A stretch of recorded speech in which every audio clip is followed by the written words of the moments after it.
Linebacker is another area that you highlighted in your column as well.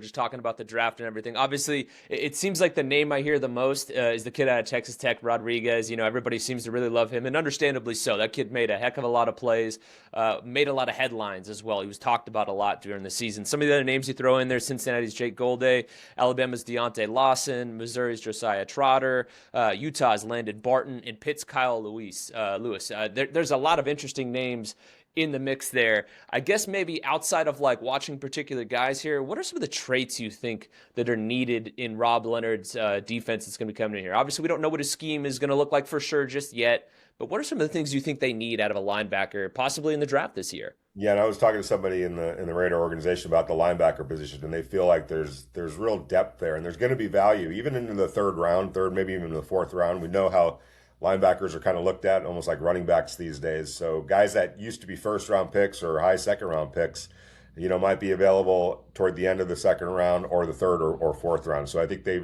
have their eye on a few of those guys that you just mentioned. So athletic ability, that's probably not going to help a Rodriguez from Texas Tech, but he's he's an interesting player because is he going to run here in Indianapolis? And I think teams understand that he's not going to blow you away with the athletic ability or the speed.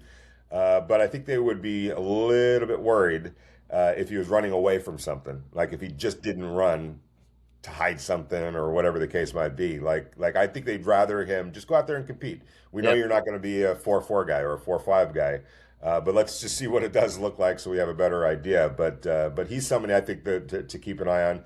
I think the Raiders need somebody obviously that can run with tight ends and running backs, be more of an asset in pass coverage. Unfortunately, I think they kind of shot themselves in the foot a little bit by letting Divine Diablo leave in free agency. I think that might be a decision that they would love to have back. But I'll say this too, and keep your eye on free agency. If you remember, last year they signed Christian Ellis to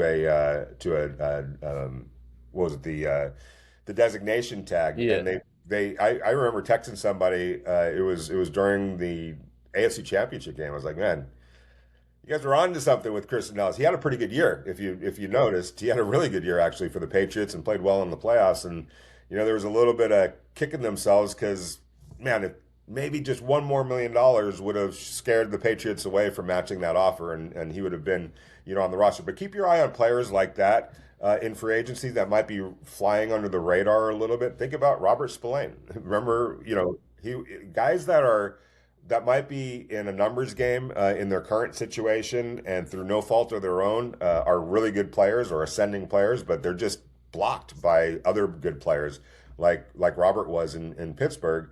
Think about guys like that, and I know that the pro personnel guys are busy taking a look at that and have a pretty good handle on that. So again, that's where free agency comes into mind. But I do believe there's a chance to grab a day one starter even in the draft, and it might not have to be in the first couple of days. It could be on the third day of the draft.